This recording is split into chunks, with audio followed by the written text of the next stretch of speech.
Yo, fancy seeing you here.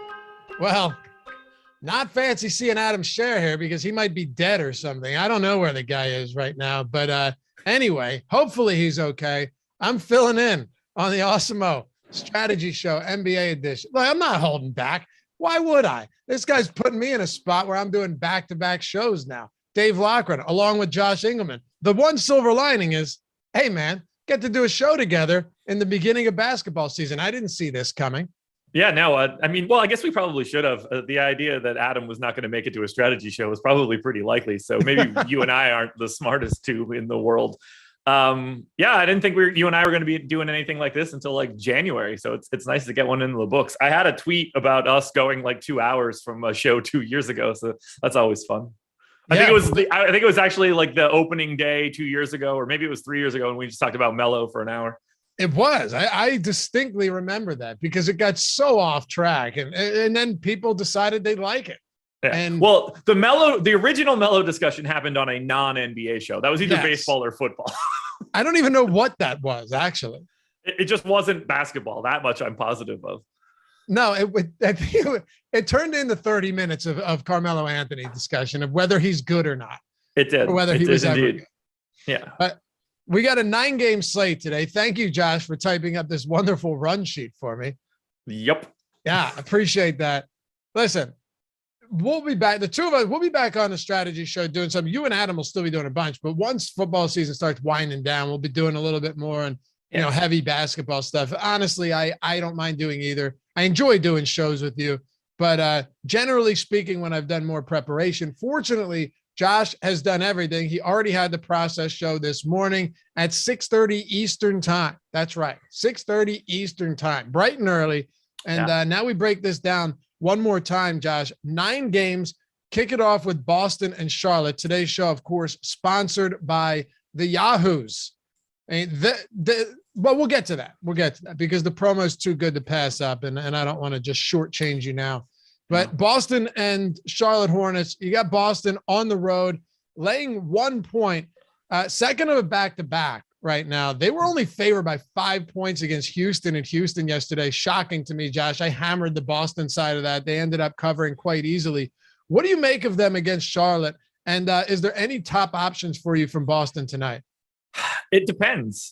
We still don't know the status of Jaylen Brown. He's going to be questionable for tonight. I have him in for right now. It doesn't make me I'm not super interested in him. And if Jaylen Brown is in, that's just naturally going to make Jason Tatum look a little bit worse anyway.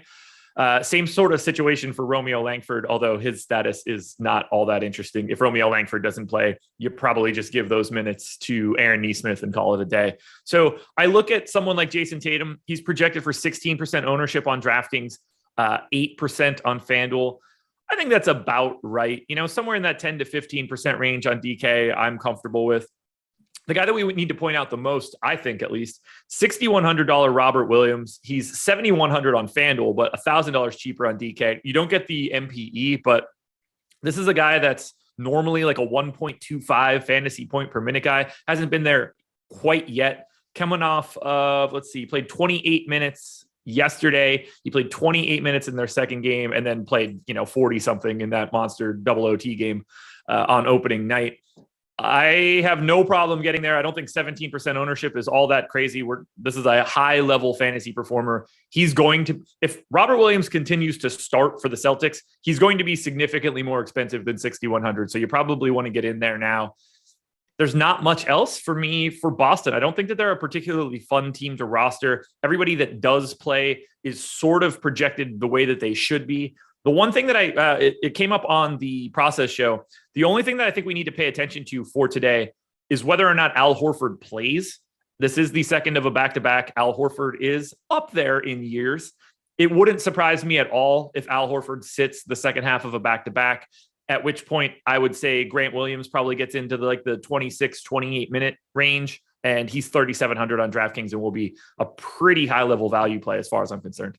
Yeah, I'm not saying it's sustainable, but like this Al Horford production back with Boston, he's got 7 blocks and 10 stocks in his first 2 games, Josh. He's got like some legitimately good numbers. He's doubled points, rebound, double in both games. He played coming off 30 minutes. Like, you're right. It's definitely worthwhile to pay attention to whether or not he plays, but we have to acknowledge that Horford has looked damn good in his first 2 games back with the C's. Yeah, it's nice to see him still be himself to a degree. I mean, the defense has always been there. I think it probably clouds him a little bit how bad it was for Philly, because it was only really bad for Philly when they had the wrong, like he was good in certain lineups when, you know, a certain Ben Simmons was not on the floor, or at least both of Simmons and Embiid weren't on the floor. It wasn't as bad as it seemed for Philly. Oklahoma City was a lost year. He's probably feeling pretty fresh at this point. You know, he's basically been on ice for like the last 18 months. Yeah. He watched the second half of last season from the bench. So you're right.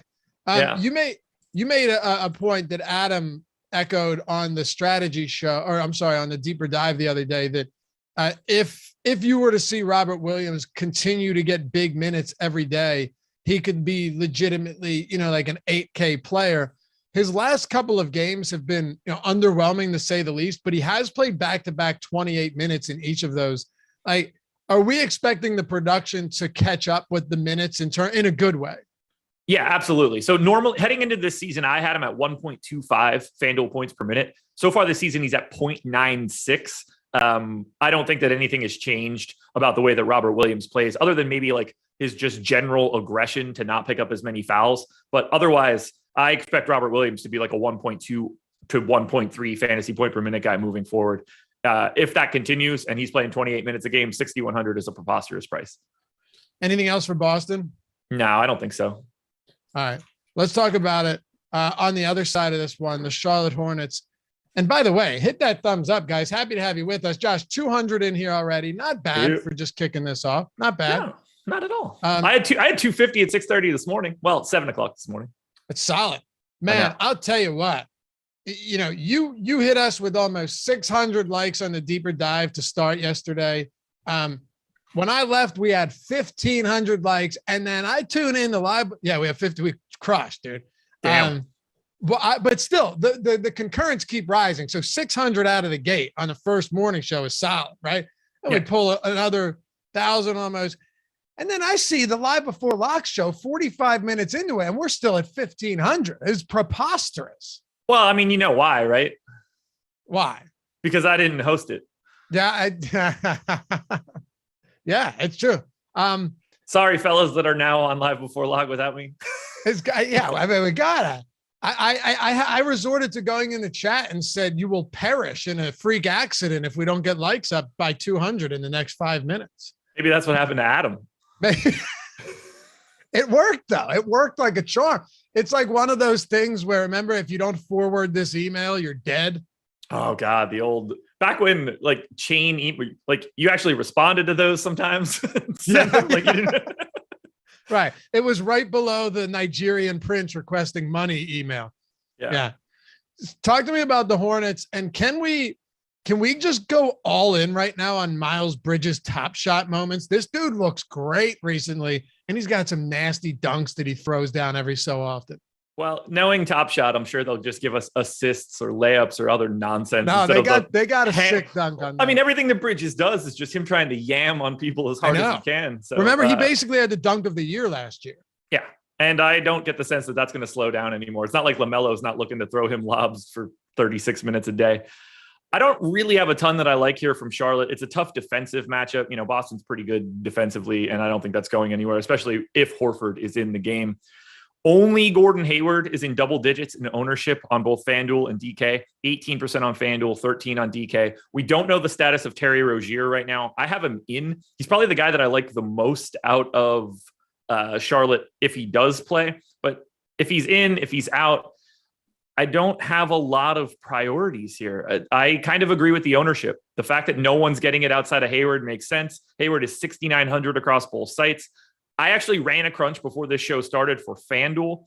We have him at 18% ownership. I got 1.5. So he's actually a guy that I'm going to try to get away from. But again, this assumes that Rozier is in. I will likely have a little bit more Hayward because his stats will just go up if Rozier is off the floor. Quick question and we'll move on. LaMelo Ball's minutes, have any of these been blowout related, or is he legitimately playing like high 20s right now? I think that he's more likely to be playing something around the like 31, 32 range. You would think. But I don't think that he's set up to be playing like 34, 36. I don't think he's going all the way up to that tippy top right now for minutes. Okay. Good on I believe this game, one then? of them was a little blowouty, but nothing too crazy. All right. So Milwaukee and the Indiana Pacers. Screw that team, man. I'm serious. Like, do they play every day, by the way? It feels like it. Dude, they can't cover Washington. Ben and I were on that 8-time. We all hit Indy on that game, and they lose in overtime. They blow a lead. And then I'm like, all right, dude, they're 4-point dogs against Miami. Back-to-backs. They're traveling back, or they're traveling, okay, back home. Their guys all played 42 to 46 minutes the night before. I'm like, Miami's a much better team than them. Even if PJ Tucker isn't exactly equipped to handle a 6'11" Sabonis, there's no way. There's no way. They go to overtime again. I'm like, all right, here we go. Because, of course, I laid the points on Miami this time. And they beat them by like 12 in overtime. I watched a lot of that game, including overtime. I'm just tired. Look, I'm gonna end up having a lot of Indy. I'm going to have a lot of this game in general. It's not fun for me. I'm tired of getting Indy wrong. I did have enough of Miles Turner for his breakout. I had a bit more the next day for his lack of a breakout. I'm getting to Sabonis and Brogdon constantly, but I'm already sick of Indiana, and it's the 25th of October. I hear you, man. So am I. Actually, I have a visceral reaction whenever I hear their name, but the Bucks are only 3-point favorites. And of course, you still have no DiVincenzo. Drew Holiday's questionable. Well, actually, I believe he's doubtful for this one. Yeah. Brooke Lopez has already been ruled out. Bobby Portis hasn't played yet this season. He's questionable. They do have a lot of injuries, but I mean, hell, 3-point spread here seems, pretty significant, just given that this game could actually stay competitive and has a 230 total. So many injuries in this game that are on both sides. Like, neither one of these teams are even appropriate. Like, we're not even close to full strength. No TJ Warren for the Pacers. No Karis LeVert for the Pacers. I mean, this is a very different game. I want to add 1 minute because I want to make sure that I see Portis's salaries. So if Portis can play, I assume he's probably at least mildly limited. It was a lower body injury, 4,800 on FanDuel, 4,300 on DK. But if he can get to 20 minutes at 4,300, you're going to want to pay attention to Portis. I just don't know if he's playing or not. I'm leaving him out because we haven't seen him yet. This game is at 7:00, so we're probably going to get the news on Portis beforehand. So I don't really care too much to hypothesize if Portis is playing. Here's what I want to do for this one. I'm going to play a lot of Giannis on FanDuel at 11,200. I don't think that Indiana is well set up to deal with him. We have him at 25% ownership. I got 46 in my pre-show crunch, so taking a stand on Giannis. Middleton is 10 to 15% owned across FanDuel and DraftKings. I think that's about appropriate. We're seeing George Hill get to 13% ownership on DK, only 3,500, stepping into the starting point guard role with no Drew Holiday. I figure he plays somewhere in that 26 to 30 minute range. He's fine. He's just not a very good fantasy performer. 3/4 of a fantasy point per minute. The guy that I'm most interested in right now is probably Jordan Nwora on DK, if we're ignoring the fact that Giannis is on this team. Yeah, he's a gunner. I love that kid. He's projected for 6% ownership. He's 4,200. I gave him 24 minutes. I think there's upside for additional minutes. Like, if Pat Connaughton or Grayson Allen aren't playing all that well, it's pretty easy to just swap in Nwora, or he's just out there anyway. 6% on Nwora at 4,200, given his propensity to take shots and the fact that he's a fantasy point per minute guy. Like Grayson Allen, Pat Connaughton, they're like George Hill, 3/4 of a fantasy point per minute. Jordan Nwora is not that guy. So Nwora is the guy from the bench for the Bucks that I have my eye on. You have to like what he's doing. I mean, I was talking about his Nigeria performance, Josh. Yeah. In the Olympics, the dude I think it was Nigeria. Yeah. Dude just fires. And I'm okay with that off the bench. If you're not paying a lot, and granted, you've done a lot more research on the slate than I have. I shouldn't even be on this show, but some things are just pretty obvious, like 21% usage rate. And that is given the fact that his minutes have actually come up considerably from last year, and he actually has a big spot in this rotation. So, I'm on board. Yeah, and I don't think I'm going to any of the down the line guys, Thanasis, Justin Robinson, Mamu, the Georgios character. If Rodney Hood is able to actually get some minutes in this one, I don't think it's enough to care. Like, you're not going to go there. So with us, with Drew Holiday not expected to play, does anyone, and you kind of covered this, but does anyone really benefit in a sense where they become a priority? I mean, I don't think there's a situation where you can fully get away from George Hill on DK. Like 3,500 for the starting point guard for the Bucks is just on paper. You got to go there at least a little bit, and that's why he's getting some ownership. But it's not creating any like absolute locks. Obviously, Giannis and Middleton are guys you play permanently no matter what. So I think we're talking about anybody else. I don't really see it outside of George Hill or Jordan Nwora if his ownership continues to be in like the 6% range. We have him at 1% on FanDuel at 4,500. I still like taking that shot too. Why not? Yeah, he's been productive enough. Chris Duarte on the other side of this game before we move on to Detroit and Atlanta. Guys, he has the highest boom percentage in our boom bust tool today. Right above Robert Williams. Duarte, I know his price was extraordinarily low to kick off the season, and we've seen a little bit of correction there as the games have gone on. But at $5,400 on DraftKings, and we can talk about him on FanDuel as well, with the minutes he's playing and the minutes that all of these guys are getting. I mean, it's absurd minutes in the starting rotation for 4 or 5 starters every single game. Does this just make sense to you? I'm not as high on Chris Duarte at this point in comparison. Do I think that he's a good play today? Yeah, absolutely. I mean, we're talking about a guy that's playing like 34, 36 minutes, depending on if these guys just stop going to overtime, I could analyze it a little bit better, but he's playing legitimate every single major starter rotation. To get to Chris Duarte is very easy. We got him at 28% ownership on FanDuel, 28 on DraftKings. I will likely be fading Chris Duarte. I have him in as a 0.83 fantasy point per minute guy. He's been at 0.78 so far through 3 games. So it's not like he's playing a little bit differently. For him to boom at, let's say 5,400 on DraftKings, we're talking about 37 fantasy points. That's 5x plus 10. To me, that's a lot for Chris Duarte. We can't assume that these guys are going to go to overtime every single game. And if he's a 0.8 guy, I think this is the type of guy you probably want to try to get away from and find another guy with the same sort, like a little bit more ceiling at lesser ownership. The rest of the team is a problem, though. Like, I want to get to Miles Turner at 5,700 or 5,500. There's so much upside defensively for him. He doesn't have to worry about Brook Lopez as another body. So I think that's probably going to work if Grayson Allen or Pat Connaughton or these guys are trying to get to the rack. I think that's good for Turner. Sabonis, always in play. Malcolm Brogdon, 9.9% owned on FanDuel at 8,300. One of my favorite plays today, a guy that I'm getting over the field on. Jeremy Lamb has been a great value at 3,500. You get him at guard forward eligibility on DK too. I like everything really for the main guys for Indiana. Sabonis, Brogdon, Turner. I'm going to include Jeremy Lamb on DraftKings as a value play. I don't totally believe in Chris Duarte though. Okay. Jesus. A lot of foul trouble for Turner last game, huh? Yeah. Coming out for that monster game, the game before that. 16 minutes. I'll go back to him if he's going to get quality run, but it doesn't bother me at all. Quite frankly, if he's the same price as Duarte and you're looking to get exposure to the Pacers, it does make sense to go with the guy that plays closer to the basket and doesn't rely solely on scoring. So yeah, for sure. I like that. Let's talk about Detroit and Atlanta then, Josh. The Pistons in Atlanta are 10.5 point dogs, 213 total. Very low total here. Generally happens when you're dealing with this Pistons squad. But at the same time, once in a while, we can find something decent to talk about. Maybe that's not the case today, but guys like Frank Jackson and Jeremy Grant are both projected for some ownership. We have nothing else below them.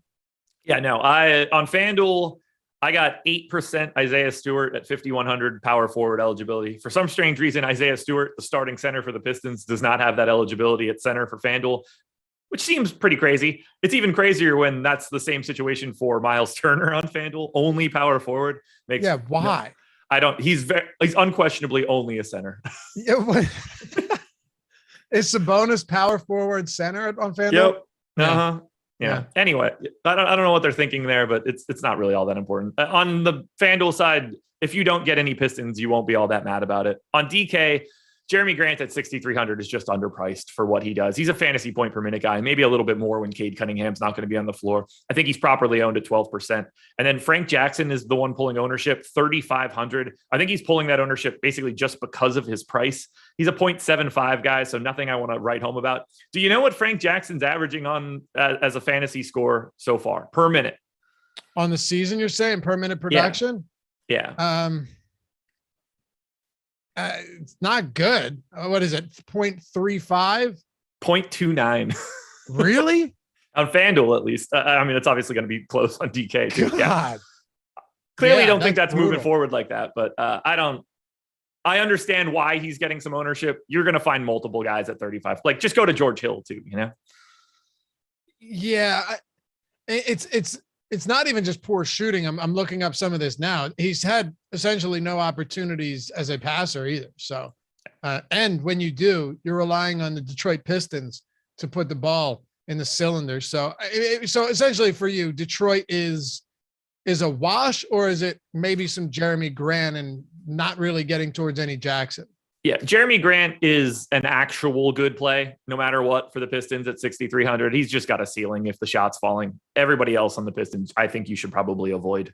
Yeah, I don't think you're going to have much trouble convincing people of that. No, it's a 9-game slate. There's plenty of other plays. Exactly. What about on Atlanta? I like them. They're not priced in the best way. We still have Gallo questionable. Clearly, Trae Young to me looks good. He's 9,300 across both sites. We only have him at 6% ownership on FanDuel. I got 17 in my crunch. I want to get to Trae Young when he's 6% owned against the Pistons. I don't know who the hell is going to stop him. This seems like a really nice spot for Trae Young. I can get to John Collins. I don't know what word I was trying to say there. Yeah, what were you going? Were you going Facundo Campazzo and John Collins? Blend? I have no concept of what I was about to say there. It's actually impressive because I'm not a long morning.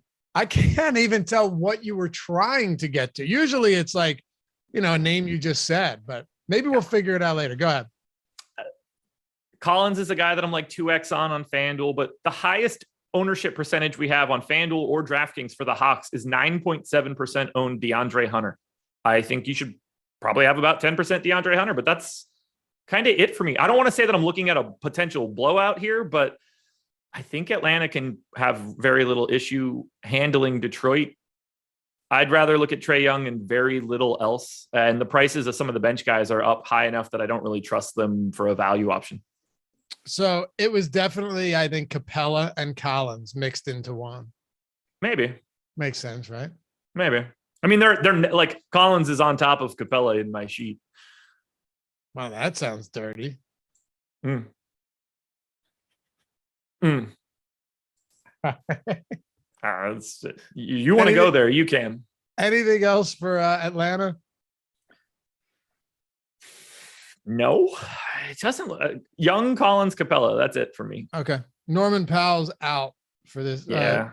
Just looking over some of these things coming in. All right, then let's talk about Washington and Brooklyn. Before we do, first of all, hit that thumbs up. I think we're almost at 100 thumbs up. We're 4 away from 100, so almost 400 people watching concurrent right now. Hit that thumbs up. Show us some love. And if you haven't subscribed yet, it's cool. You don't have to. Right? This free content's going to be here, whether you subscribe or not. We're not going anywhere. I can promise you of that. But if you want to help support us and, help combat the YouTube overlords and the algorithm, hit that subscribe button. You'll always know when we're going live. It helps us and it helps you. We'll show up on your homepage. Just everything will be there for your liking, catered straight to you.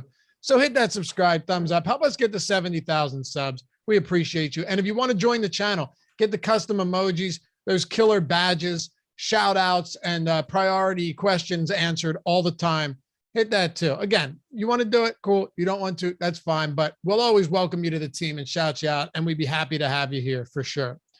But Yahoo Daily Fantasy Sports, Josh, you're not going to get a deal as good as this. And I don't say that like to exaggerate or be hyperbolic. You're just not going to find a deal where you get $90 value for free by signing up at a site.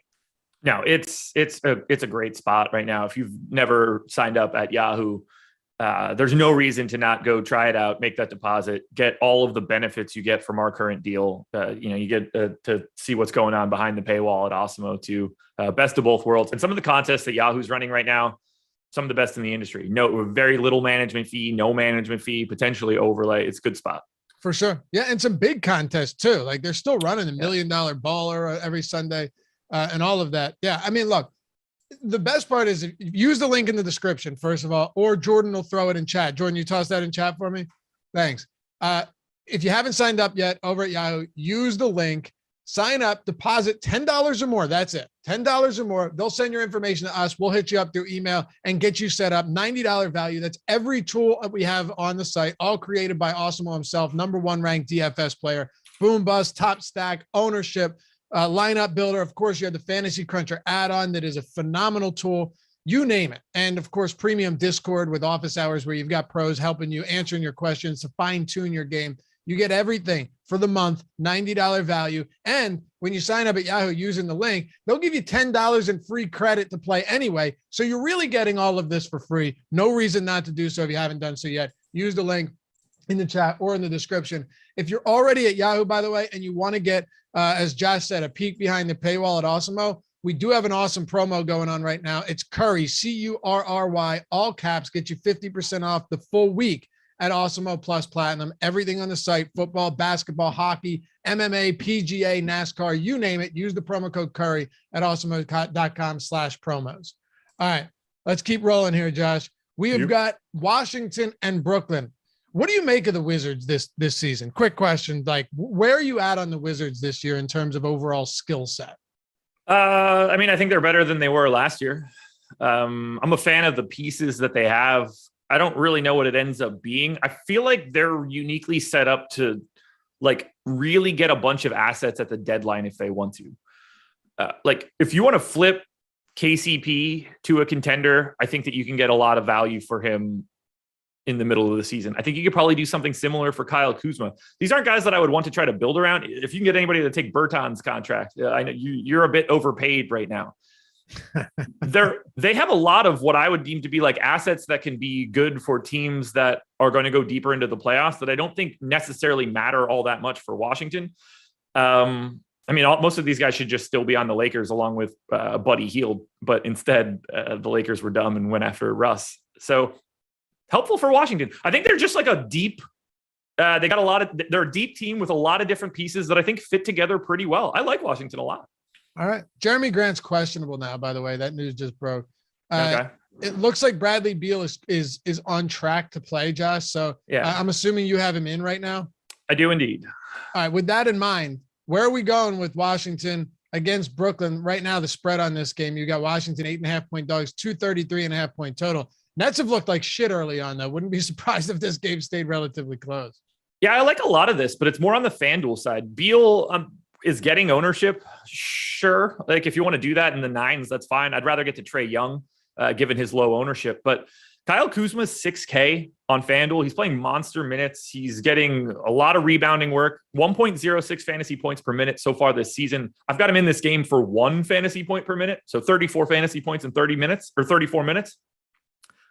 I mean, we have him at 11% ownership against a Brooklyn team that doesn't play defense. I want to have a lot of, he's one of my favorite plays. I got 33% on my crunch. We have him projected for 11% ownership. Wow. I feel the same way for Dinwiddie. I got him at 1.1 for this game. He's been at 1.27 so far this season. Obviously some of that time without Bradley Beal, but he's at 8% ownership. He's 6,500. Revenge narrative. If you guys want to talk about him going up against Brooklyn, I don't care about it, but you know, there's another point for him. Is another guy that I want to be like 3x the field on. The guy that's actually getting the ownership right now is Montrezl Harrell, 12% across both sites.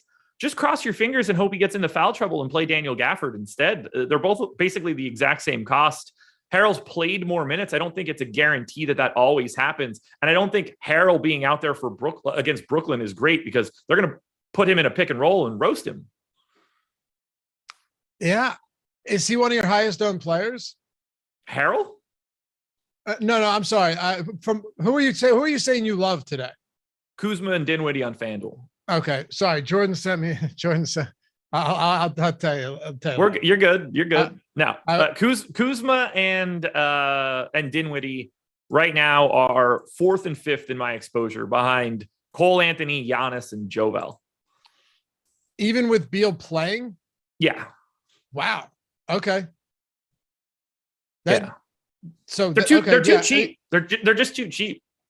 And this comes just, I mean, as a direct result too of like outside of Beal, they don't have much, but also as you mentioned, Brooklyn's defense just stinks. They don't even try. Yeah, no, they just don't have. They're not built that way. With Harden and KD on the other side of this one, their prices are beginning to separate quite a bit, Josh. Yeah. And obviously a lot of that comes with the disparity in production. But, at what point do we start saying like, all right, well, Harden's production will find, homeostasis. It will balance out at some point. But the thing is, he's actually not getting any cheaper. It's just Kevin Durant's getting more expensive. Tricky spot here. So Harden's at 1.2 fantasy points per minute so far this season. Durant's at 1.7. I think Durant's is probably a little too high. I think Harden's probably a little too low. They come closer to each other. So on FanDuel, these guys are expensive. $10K for Harden, $11K for Durant. 29% of people are going to Harden on FanDuel. 4 are going to Durant. I want to have like 15 to 20% Durant in that scenario. I'll still get to Harden, but I would rather be a little bit lighter on Harden and just over on Durant and cross my fingers. Same situation sort of on DraftKings, but it's basically the same scenario, only these guys are way too cheap. 9,500 for Harden, 27% ownership. I'm getting him in like the 20s. That's fine. But 10-2 for Durant. He's projected for 5% ownership. Just give me more Kevin Durant if he's going to be in single digit ownership. This is the perfect opportunity to get like a Durant Trae Young line with some chalk around it. Is going to be a great GPP lineup to me. The biggest question we have for this game now is, does LaMarcus Aldridge sit? We saw Blake sit on the front end of the back-to-back. They're going to rotate sitting Millsap and Blake and LaMarcus Aldridge because they have no reason to just play these guys every day. It's what I expected to happen night one, and then they didn't do it. I'm going to assume that LaMarcus Aldridge doesn't play. I think that allows Paul Millsap to get into the rotation a little bit more. He could be a viable value option on DraftKings at 3,300. But if we do get someone to sit, if you saw what happened yesterday for Brooklyn, we didn't have Blake Griffin. We saw Bruce Brown finally enter the rotation, play 27 minutes.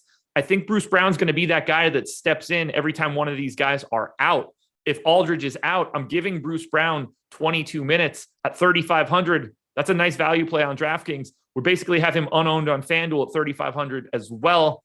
Another value option to me as far as I'm concerned. Okay. So basically, this game in general is just going to be a game you want to have a lot of.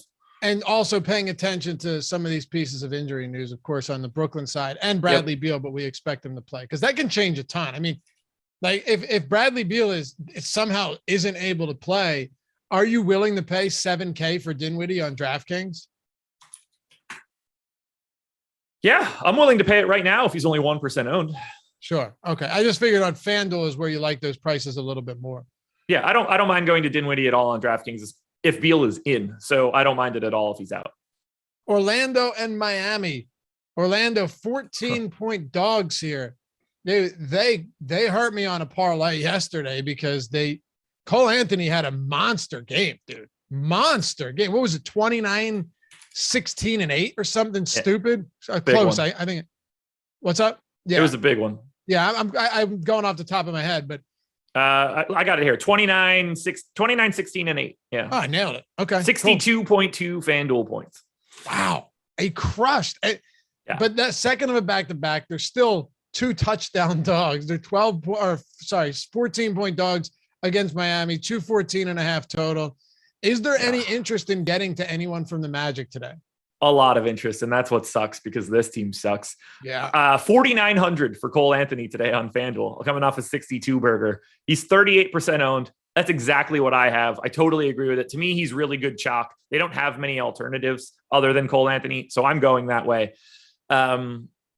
Franz Wagner, 2,500 or 25% owned on FanDuel, 15 on DraftKings. He's in the 4s from a salary perspective. Another guy just playing really big minutes, 32, 34, and 39 over the past 3 games. I like getting there, although he's not a very good fantasy performer. 0.7 fantasy points per minute so far this season.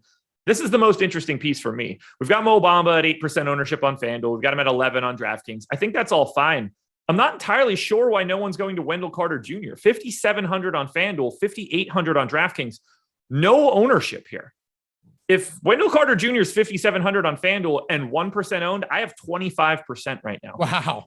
What happened? Like he played 31 minutes the last game, 30 the game before that. Even played 19 the first day, which wasn't the best thing you were looking for, but I don't think Iggy Brazdeikis is going to be getting 19 every time.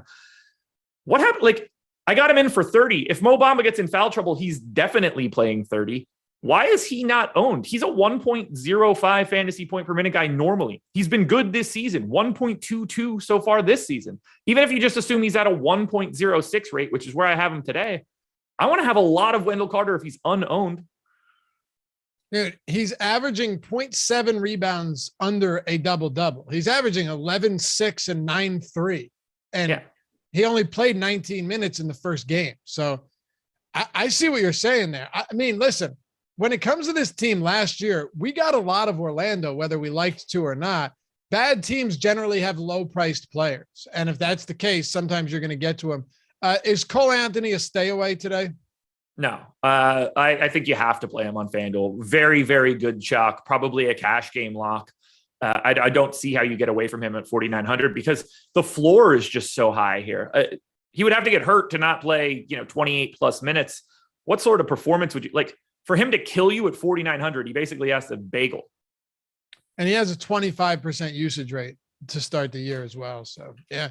5x plus 10 on Cole Anthony is 34.5 fantasy points. I got him at 31.6 just for the game. Where do you go to when it comes to the Miami Heat today? Just huge home favorites. It depends here. We got to wait on the news of Kyle Lowry. I don't know why you would play him in this spot. You're a 14-point favorite, and it's not going to make much of a difference whether you have Kyle Lowry in or out. So I have him in right now. It makes me less interested in Butler or Bam.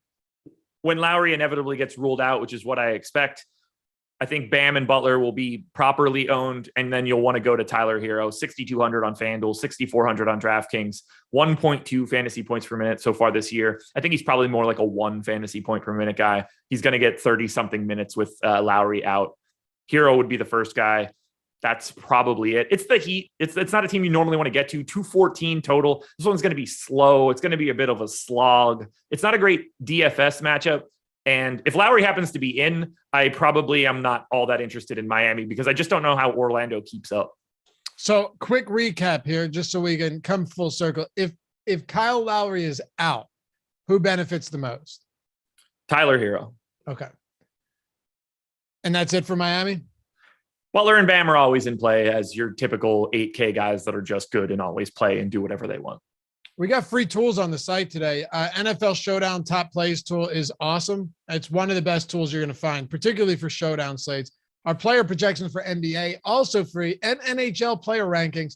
You don't need to be a member. You don't need to be premium or anything like that. You want to check out some free tools. You're not ready to use the Curry promo code. Well, they're available over there under the NFL and the NBA or the NHL dropdown. All right, Josh, Chicago and Toronto. Are you buying into the Bulls? Because the way I see them is they're going to be fun. I think they're going to be, I haven't heard your take on this. I'm just telling you where I'm at. I think they're going to be fun. I think they're going to be okay. And then I think they're going to be unceremoniously swept in the postseason. I talked about them earlier today on the Process Show, which is actually kind of funny. I thought that it was an interesting offseason. I think people didn't look at their offseason and give the correct analysis on what their team is this year. I thought they had a terrible offseason. I don't like the transactions that they made outside of signing Lonzo. I thought the DeMar contract was one of the worst things that happened this offseason. I think they gave up too many assets. I think they're in a bad way for the future in terms of draft picks being out. However, DeMar makes the team better right now, unquestionably. Lonzo makes the team better now, unquestionably. I think they can be a top 5 offense if things break correctly. They don't have a lot of injuries, but it's a bad defense. And I think that limits them to be at best, the Knicks last year, but reverse, good on offense, bad on defense, sneak into a 4 seed. But I also think they're just as live to be in the play and not even make the actual playoffs. So we're on the same page, really, is what you're saying. They'll be fun. I think they'll make the playoffs. I do. Just seeing it's the Eastern Conference isn't all that great. I know we got to keep going here, but I just was curious where you stood on them. They don't have enough defense. Vooch anchoring that front court is not gonna work. So they will be really bad in the playoffs when they can start hunting DeMar and hunting Vooch in pick and rolls. During the regular season, when you don't have that same sort of setup for the way that you're just picking on individual players, they're going to look really good just in general, especially in situations like this. But when this gets to the playoffs, it's going to be real. Like if they play somebody like the Nets, if they were like the 7 seed and the Nets were the 2, Brooklyn is going to beat them by 30 pretty regularly because they're not going to be able to stop them. I would think so as well. How are you going to stop Giannis in the paint? Not going to happen. He's going to get to the rim over and over and over again. Pat Williams isn't ready for that.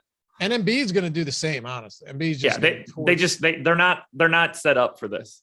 Do you like them today though? Any individual spots here? Lonzo's the only guy pulling any ownership.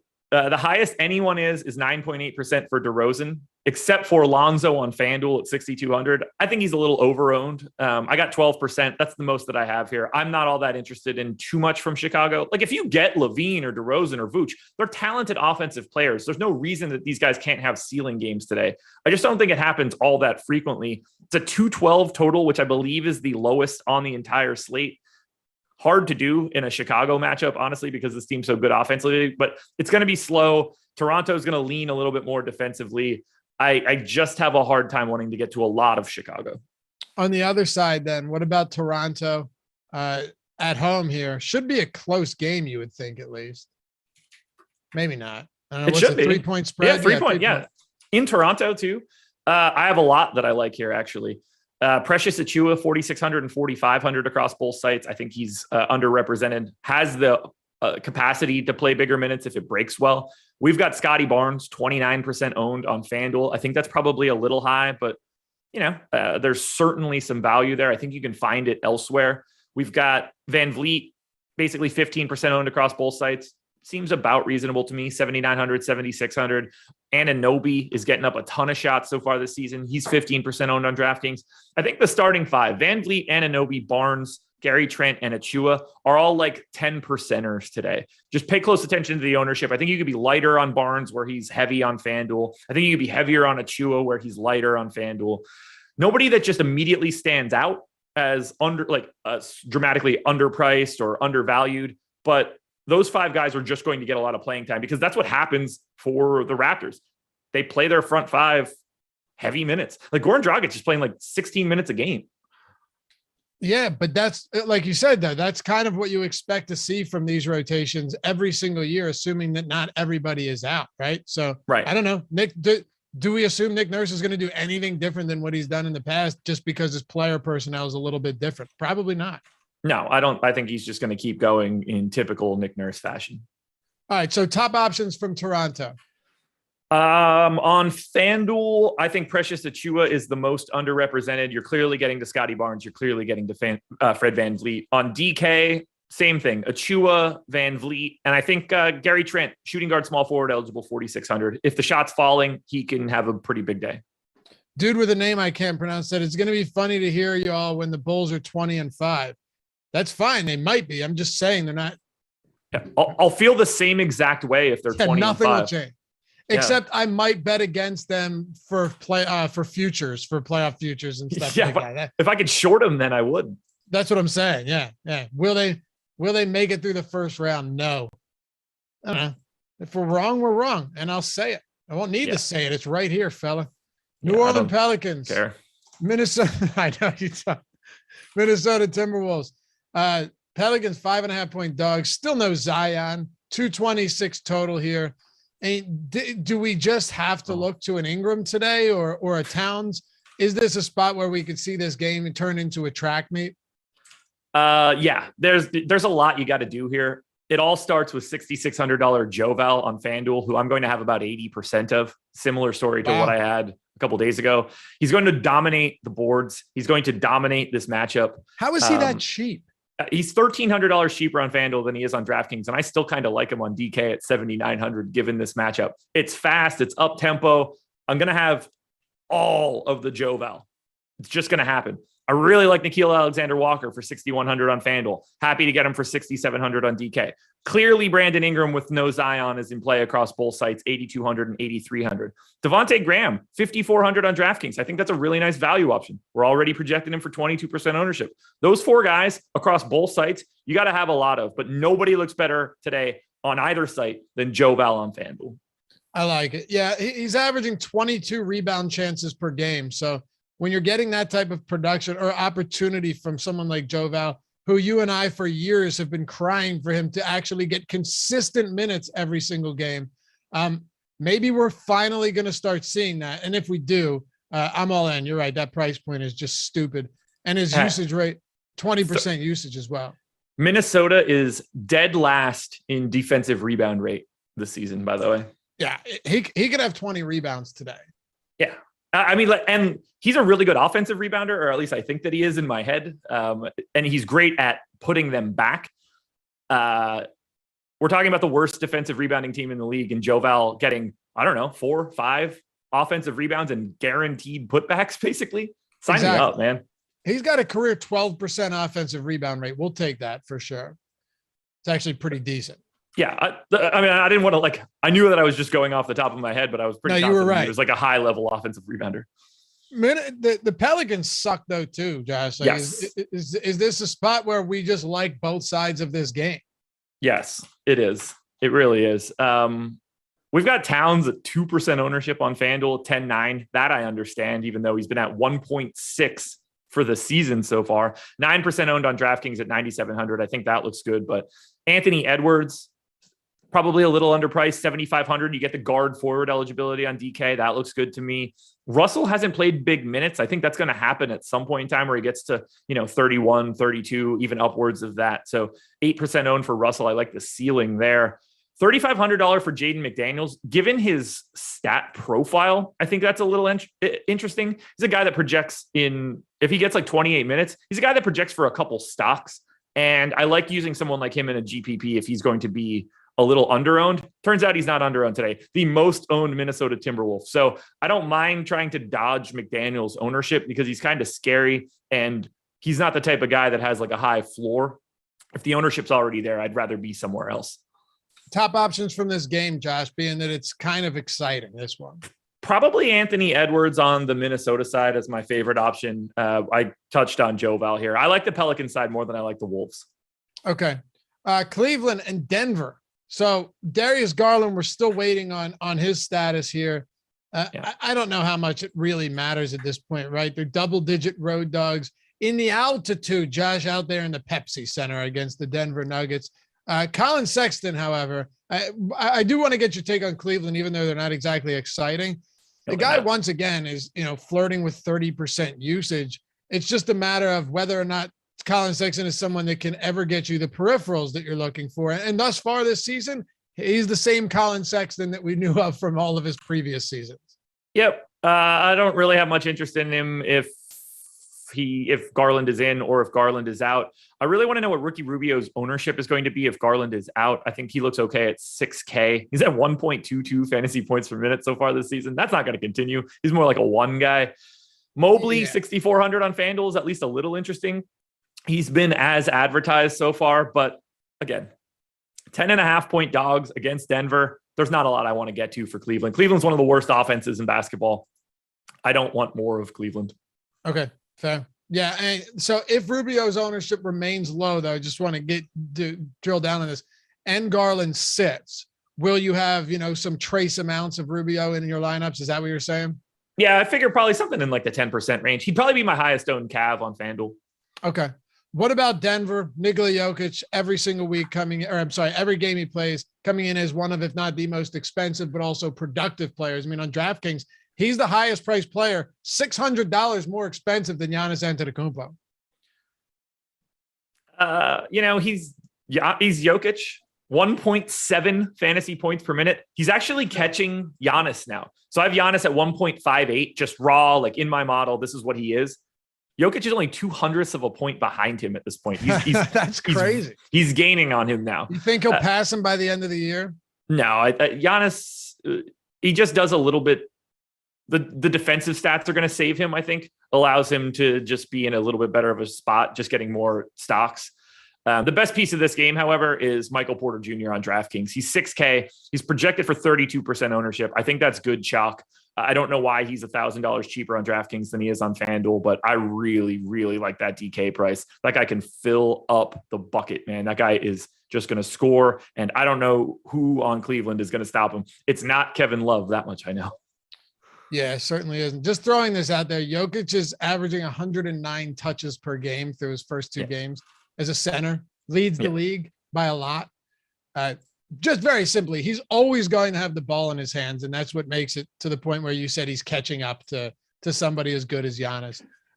Is that everything for Denver for you? Yeah, I think so. Look, I don't have anything to add on Jokic. If you guys want to get to Aaron Gordon or Monty Morris, I think they're properly owned at like 10-ish%. All right. So what about this last game here? We're going to make it, Josh. We're doing okay. Soon enough, we'll be able to do these shows without any time restrictions, any limitations, anything like that. And it'll be beautiful again. But we'll be on Milwaukee, Indiana right now. Hit that thumbs up if you haven't done so yet. At least get us to 200. We got over 600 concurrent right now, Josh. So yes, we do. Not bad. Hit that thumbs up. Appreciate you. And thanks, Randall. You do this long enough, you just, things happen. Plus, Josh shouldering the bulk of the load. Big news here. I see the little green icon on Adam in Slack. Oh, yeah? That's good. Yeah. Good. So He's either the cops moved his mouse or he did. Yeah, searching for they got the black light in his apartment under the looking for evidence. Yeah, well, you know what black light's looking for. Yeah, I hope they don't have one of those in my office. Yeah, God, that'd be brutal. All right, Portland and the LA Clippers to close this one out. And of course, shout your boy Jordan Klein out, marathon producing today out there on the West Coast. Portland, we've got no Norman Powell. So how does that affect us mainly, Josh? Doesn't seem to matter at all, best than what I can see. I don't think CJ McCollum continues to score 1.5 fantasy points per minute. Gonna guess that rate comes down a tad. No one's owned more than 7% on FanDuel. I didn't get anybody more than 5%. So I'm not interested in Portland at all across the board on FanDuel. Nas Little is the guy that took Norm Powell's spot in the second half after Powell got hurt in the second quarter. He's 3,800. I gave him 28 minutes. He is a fine value option, 7% owned already. Highest owned guy on Portland on the DK side is 12% owned Dame. I think that's all just sort of proper. Dame, CJ, Covington, Nurkic, Little, Simons, all owned between 7 and 12%. And I don't really have anything to add there. I don't find Portland to be all that interesting. It's a great total. I just don't like the prices on anything here for the Blazers. Yeah, I bet the under on Norman Powell points last game at 18.5. Nice. No, he had 16 points in 12 minutes and then got hurt. Nice. You won. Sure, but I'm saying the dude was on pace for like 50. And somehow you get there. Once in a while, things just work out, and it did. Yeah. Were you in Portland throwing shit out onto the floor or something? Right, at his expense. The same stuff that they're searching for. Never mind. All right. Close us out, Josh, with the LA Clippers. It's time to talk about Paul George, whose price continues to rise. But I'll be honest with you, man. When I saw on opening night that his ownership was so low, I understood it. But this was actually a spot that I looked to get to a lot because he's phenomenal without Kawhi Leonard, and he's going to have some monster games. Look at what he's doing through the first couple of games. Monster volume, huge 3-point volume. His rebounding, and we saw in the postseason last year without Kawhi Leonard, shot up. So is he too expensive here, or would like a potentially low-owned Paul George actually make sense? He's not for me. 1.6 FanDuel points per minute so far this season. I got him moving forward at like 1.3, 7% owned on FanDuel, 5.5 on DraftKings. I think that's appropriate. The biggest thing we want to do here is probably 30% owned Reggie Jackson on FanDuel at 5,600. I think it's decent chalk. I'm probably going to end up being a little bit lighter, but I think he's very clearly the best thing that you can get to in this game. He played 39 minutes in the opener. He played 36 minutes in game 2. I don't want to really do anything different here with Reggie Jackson other than be a little bit lighter than the field. 30% is just too much. I probably like him a little bit more on DraftKings where he's not getting the ownership. We've got Luke Kennard at 17% owned at 3,300. I don't really see it. I don't think there's a ton of upside there. I think you could find better value elsewhere. The big total on this game is the piece that's standing out to me. I don't I'm not getting to enough Portland. I'm not getting to enough Clippers, but it feels like a 232 total I should be a little bit more interested in. So this is a game that I'm going to dig into more as the day goes on to see if anybody else pops up. But I think it's easier to get away from Reggie Jackson, to get away from Luke Kennard, and to really just not have all that much of this game. Terrence Mann for 4,400 on DraftKings, I think, is a little bit more interesting to me than Luke Kennard. Okay, fair. Listen, Jordan B, by the way, great South Park Randy Marsh reference. And sorry, Jordan, I didn't get you out in time, but blame Adam, not me. Yeah. I mean, if they have to go late, Josh, it's all on them. It's an NFL recap show. You can kind of go as long as you want on that one. That's a good point. Yeah. All right. Fuck them. Anyway, Josh, what's coming up today? What else you have on the show or on the site? My contenders videos are already out. You should go watch those. I'll have updates for later today. I am on live before lock tonight from 6 to 7. So keep your eyes peeled to my Twitter at Josh Engleman. You'll get my updates. Then I will go live. NFL contenders as well for Monday Night Football will be out probably within the next hour or so. I got to record those now. Ran out of time this morning. Too busy celebrating last night Liverpool's rout of Manchester United. Oh, yes. I caught all of that. You should have. It was amazing. Didn't even know they were playing. I was watching the Eagles get shit on by the Raiders and Jalen Hurts being the king of garbage time. NFL Showdown slate. We already did the strategy show. Matt Kajeski and myself. Check that out. We got so much stuff on the site. If you're looking for content for a certain sport or a certain game, even, we got you covered.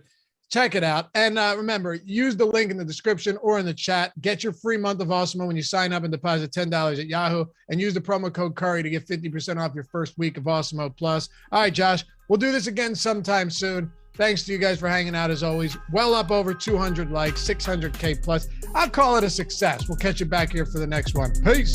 Later.